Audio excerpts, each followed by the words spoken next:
I was 22 the first time my father publicly humiliated me for my job.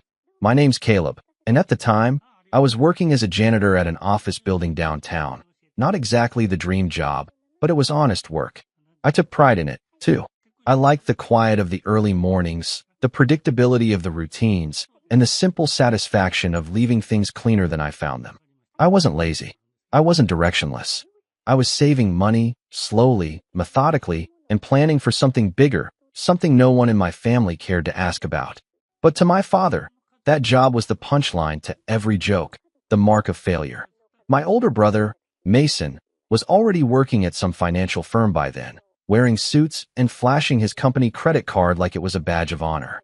My sister, Leah, had married into money and spent her time curating a picture-perfect life on social media.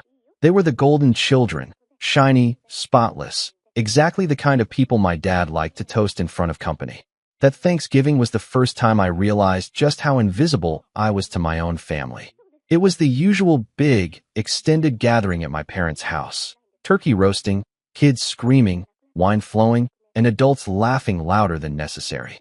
I'd shown up with a homemade pie and a six-pack, like I always did. And as usual, no one really acknowledged me beyond a distracted, "Hey, Caleb."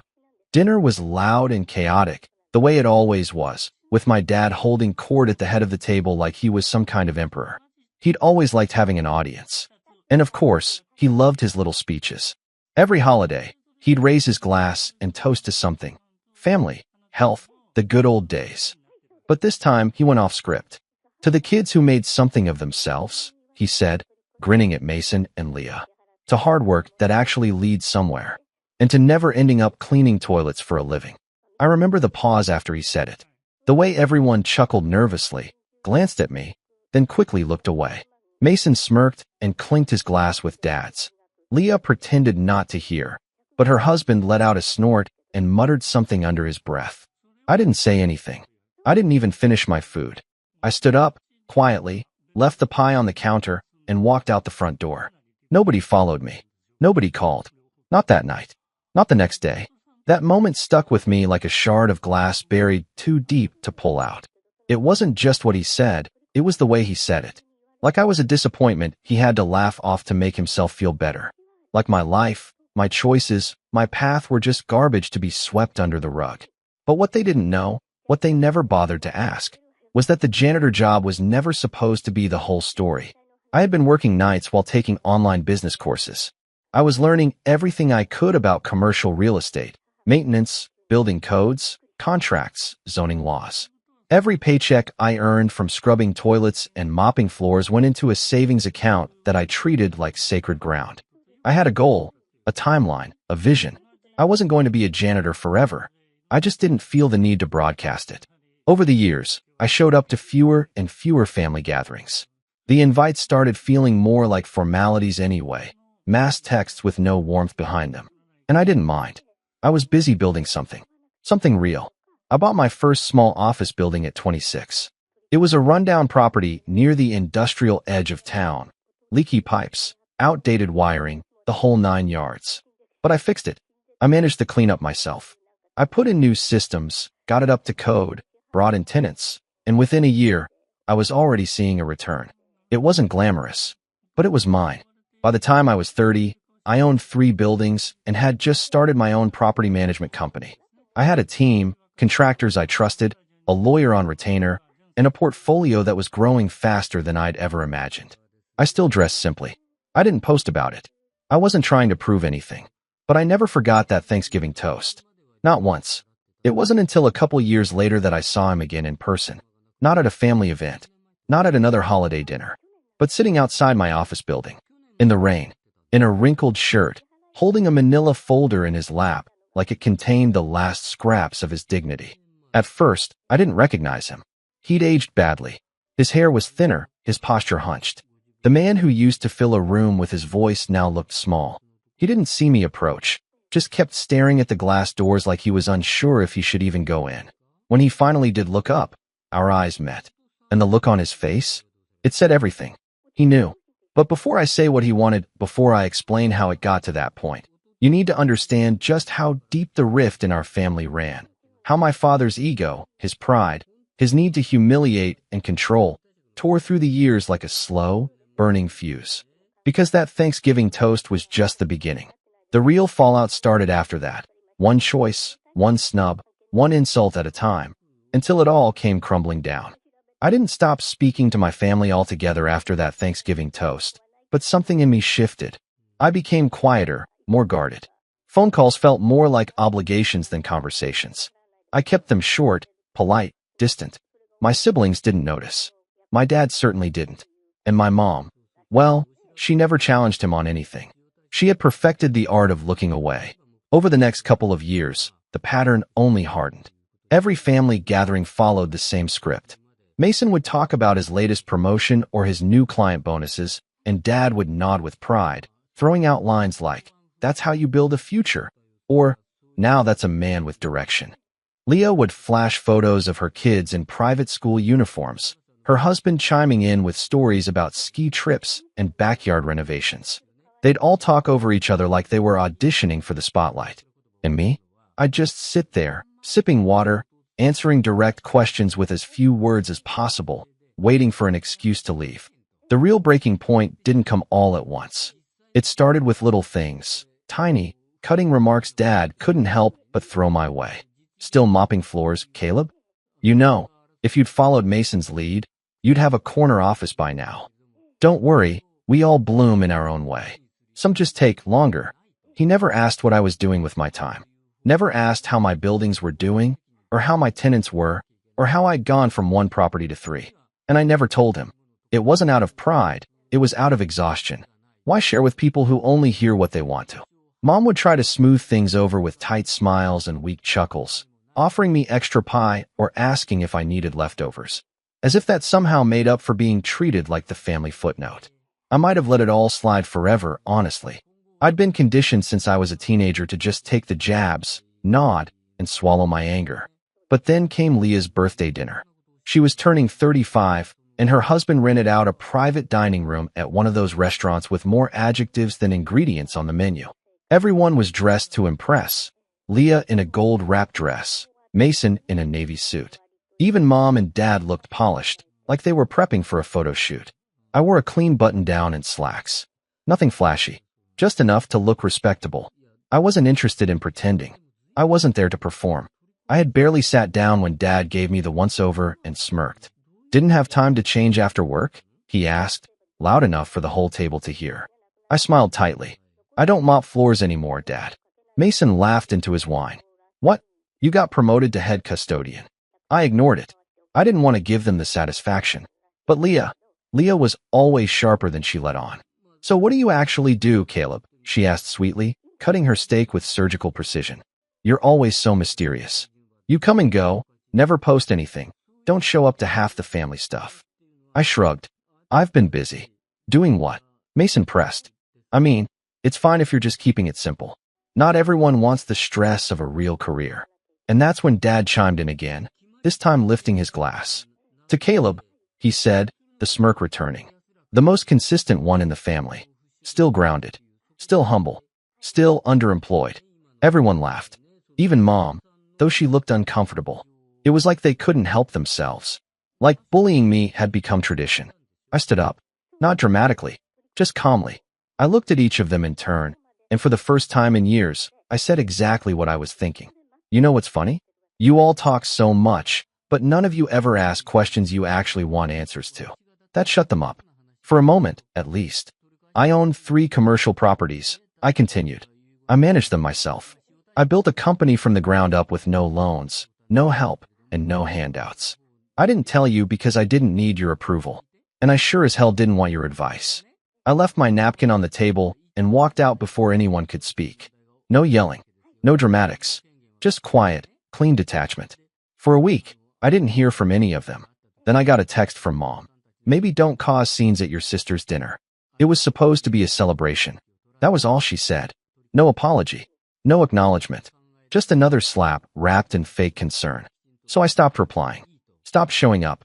I skipped the next Thanksgiving entirely. Went on a weekend trip to the mountains instead. Snow, silence, peace. It was the first holiday I actually enjoyed in years. But the silence from my family didn't last. 6 months later, Mason called me out of the blue.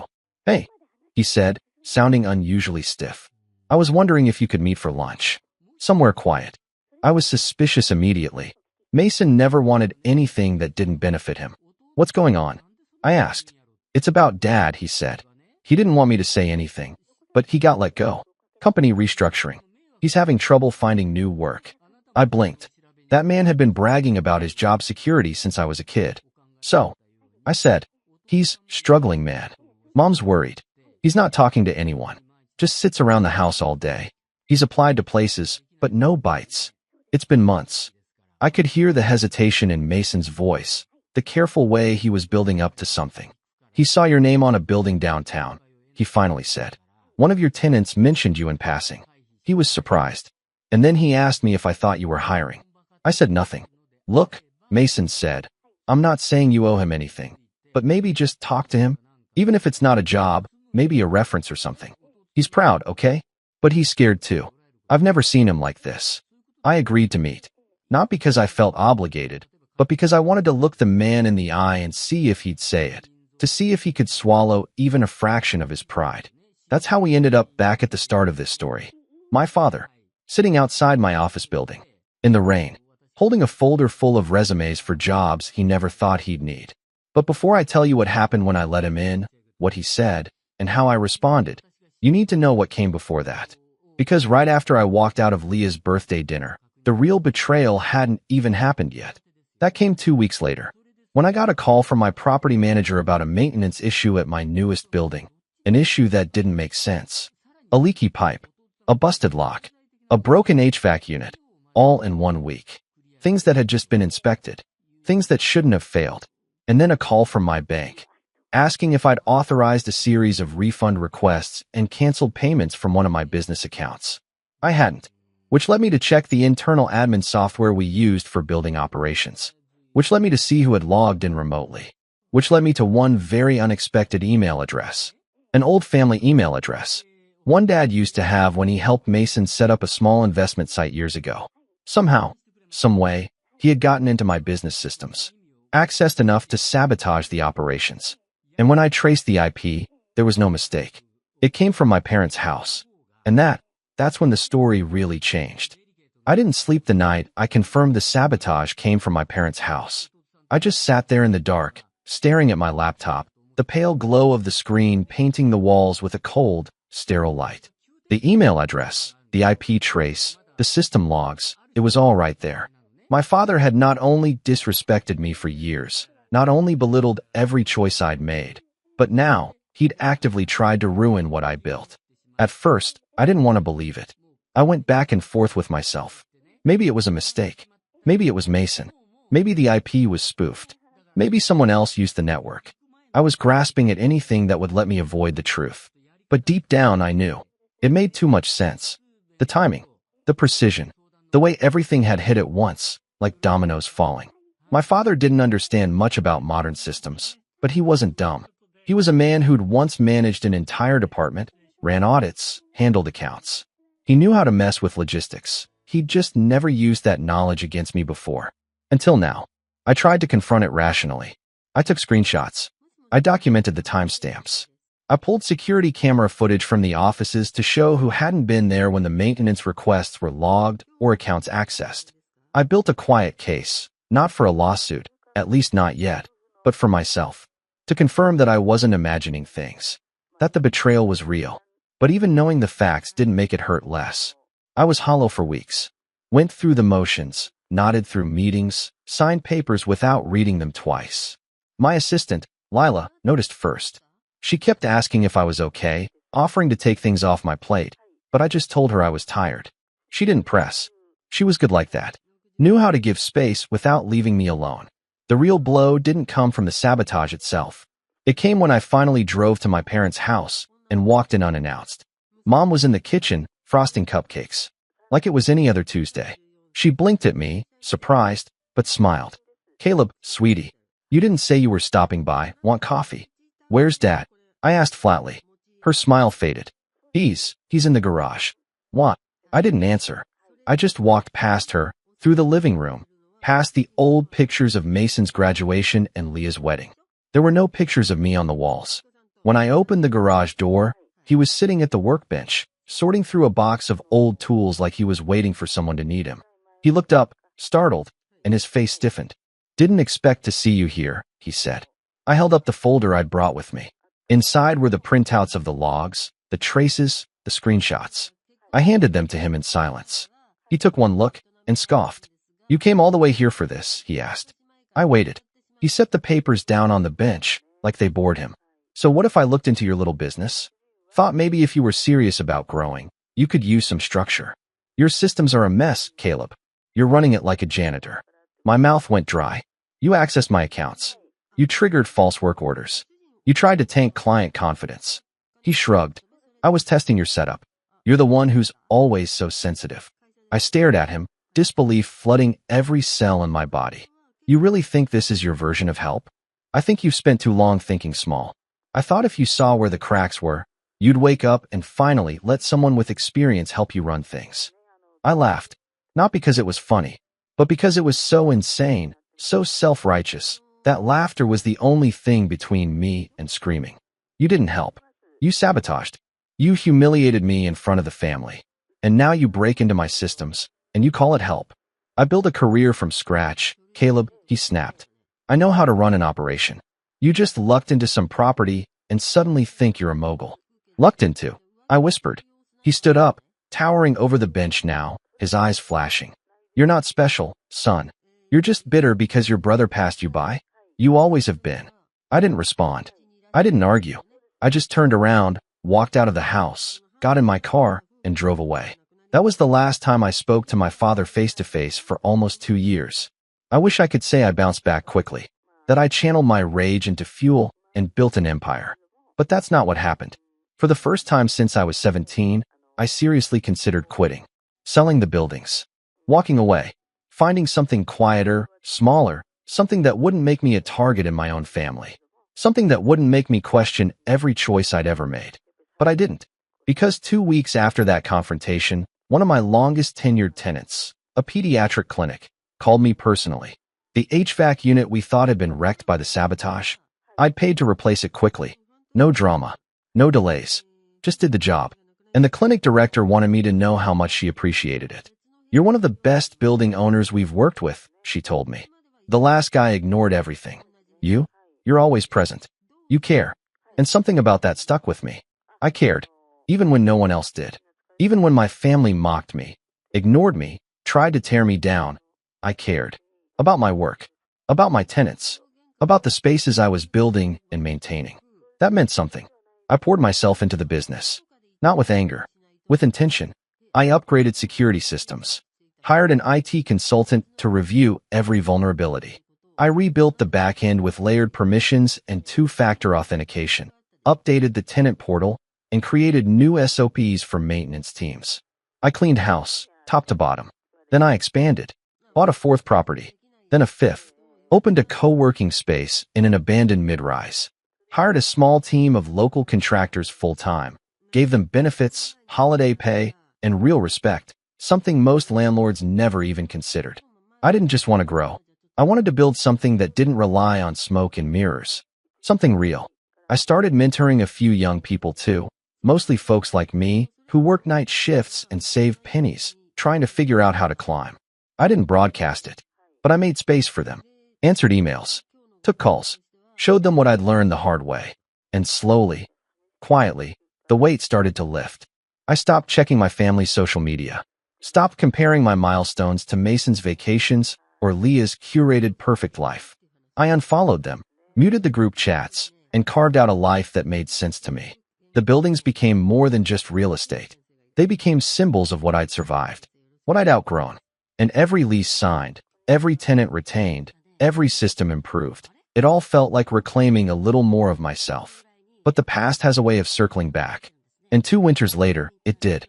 That morning, I came in early.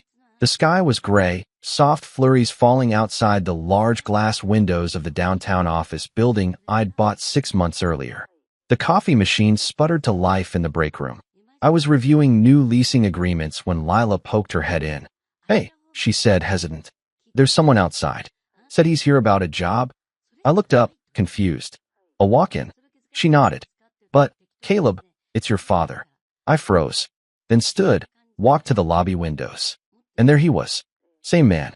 Same cold smirk softened by years of wear. Holding a folder, standing in the snow like he didn't have anywhere else to go. He'd returned. But this time, he wasn't there to gloat. He was there to ask for something. And I hadn't yet decided if I was going to give it to him. I didn't go out to greet him right away. Instead, I stood there behind the tinted glass, arms crossed, watching my father shift his weight from one foot to the other as snow began to collect on his shoulders. He looked smaller somehow, like someone had let the air out of him. Not just older, diminished. The confident, commanding man who used to toast over turkey and belittle me with a smile was now just cold, waiting, hoping. And yet, I felt nothing. No satisfaction, no anger, no urge to gloat. Just a strange, heavy stillness, like the silence before a storm you already know is coming. I turned to Lila. Don't let him in yet. Her eyes widened. Are you sure? Yeah, let him wait a bit. She gave a slow nod and walked off, heels clicking softly on the polished floor. I went back to my office, closed the door, sat behind my desk, and let my mind work. I thought about everything that had led to this moment. The years of snide remarks, the public humiliation, the sabotage he tried to frame as help. And now, here he was, jobless, desperate, standing outside the building I owned, looking for a way back into something he had no hand in building. The irony was almost too perfect. But I wasn't interested in petty revenge. Not anymore. I wanted something that would last, a message he couldn't ignore, a lesson he couldn't twist into pride. So I started planning. The first thing I did was pull up the folder I kept labeled contingencies. It was where I stored documentation of the sabotage, everything I'd quietly gathered and filed away after our last encounter. Back then, I didn't know if I'd ever need it. But something in me couldn't let it go. And now it felt like a loaded chamber waiting for a trigger. I printed a few choice pages, IP logs, system access, timestamps. Not everything, just enough to remind him I hadn't forgotten. Next, I called my lawyer, Sam. He was sharp, discreet, and had been on retainer since the second building. Hey, I said, hypothetical question for you. Let's say someone with a history of hostility towards you showed up looking for work. Someone who had previously accessed your business systems without permission. Could you legally hire them and also use that contact to secure protections in case they ever tried something again? There was a pause. Hypothetically, Sam asked. Hypothetically, you could, but you'd want an airtight contract. Boundaries, NDA, limited access, monitoring. Might even be worth it to create a role just for that. Nothing essential, but enough to keep them close. I nodded, even though he couldn't see me. Got it. Thanks, Sam. Caleb, he added, voice low. You sure about this? No, but I'm not planning to offer him a job. I'm planning to offer him a mirror. After the call, I reached out to Lila. Bring him in. She hesitated. Want me to sit in? No, this one's mine. I stood as the door opened and my father stepped inside. He looked around, taking in the office. The dark wood paneling, the subtle, modern furniture, the framed certificate on the wall, my LLC's registration.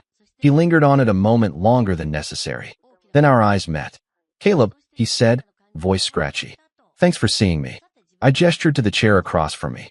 Sit. He did. There was a long pause, heavy with everything unspoken. He cleared his throat. I know this is unexpected, but I figured I'd try. Things have been hard lately. I said nothing. I know I haven't always been the most supportive, but I'm looking for something stable now. Thought maybe, if you had something. I let the silence stretch until it bordered on cruelty. Then I opened the folder and slid it across the desk. He looked at it, then back at me. I remember this, he said softly. So you kept it? I nodded. I keep a lot of things.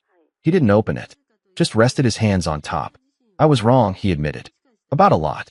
I wanted to believe you were still figuring things out, that I still had time to teach you something. But I see now, you built this without me. You don't need my help. No, I said calmly. I don't. He swallowed hard. But you came here anyway. He nodded. I don't have anything open that fits your background. I continued. And frankly, you're a liability. I can't risk another breach. His face tightened. But, I said, I can offer you something. His eyes lifted. I have a new division. Property inspections. Nothing glamorous. Just routine checks, plumbing, HVAC, structural walkthroughs, field work, clipboards, reports, entry-level stuff, contract only, no admin access, no systems, no keys. His face fell just slightly. Sound beneath you? He shook his head slowly. No, not anymore. I leaned forward. If I bring you on, it's with full monitoring. Weekly check-ins, random reviews. Any deviation from the route, any missed appointment, and you're out. He nodded again, smaller this time. And you sign a statement acknowledging your past interference and agreeing to cease all access attempts or communications related to my internal systems. Permanently. I pulled out the pre-drafted agreement from Sam and slid it over. He took it, read a few lines, then looked up. You already had this ready? I knew you'd come eventually, I said. I just didn't know when. He looked down again, then signed.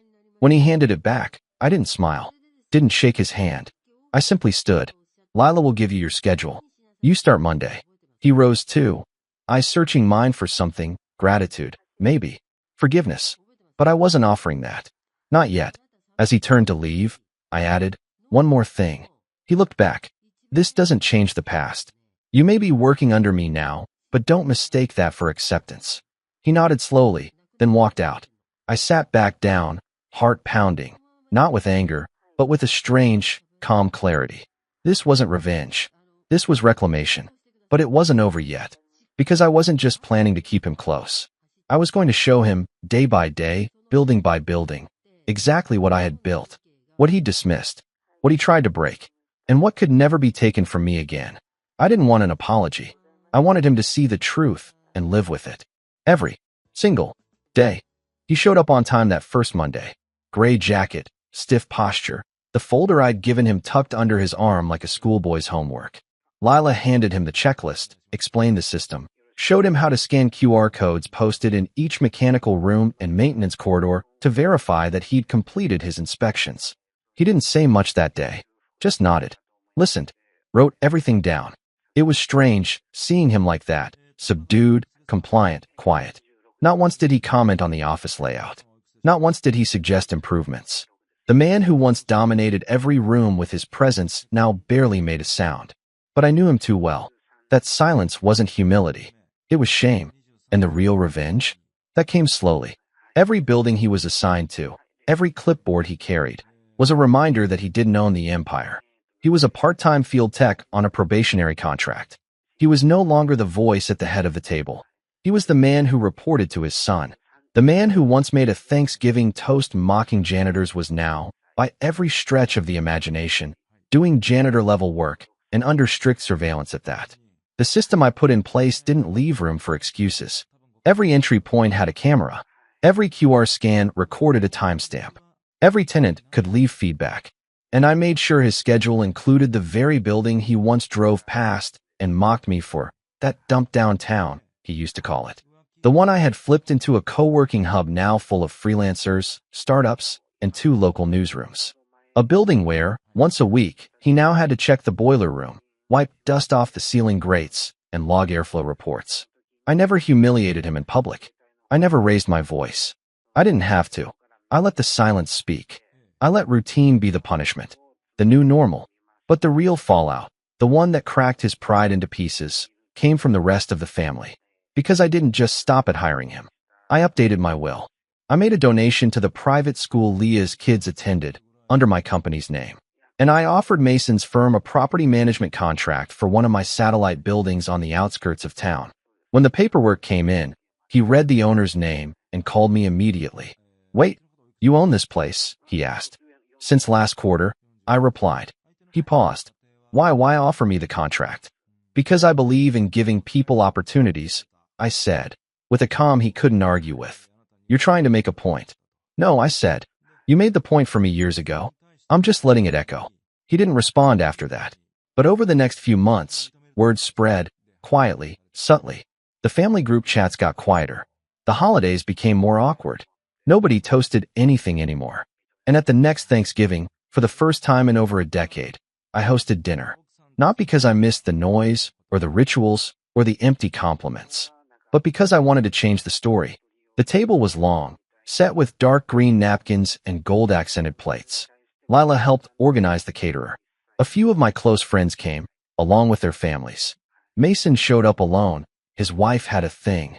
Leah came late, dragging her husband and kids, eyeing the place like she was casing it for comparison. Dad arrived last. He didn't knock. He just stood outside until someone opened the door. When he walked in, I noticed something had changed. Not in his face, not in his voice, but in the way he didn't look at anything. Not the chandelier, not the art, not the velvet curtains. It was like he'd trained himself to avoid measuring, avoid reacting, avoid being seen seeing. I let the room settle before I stood at the head of the table.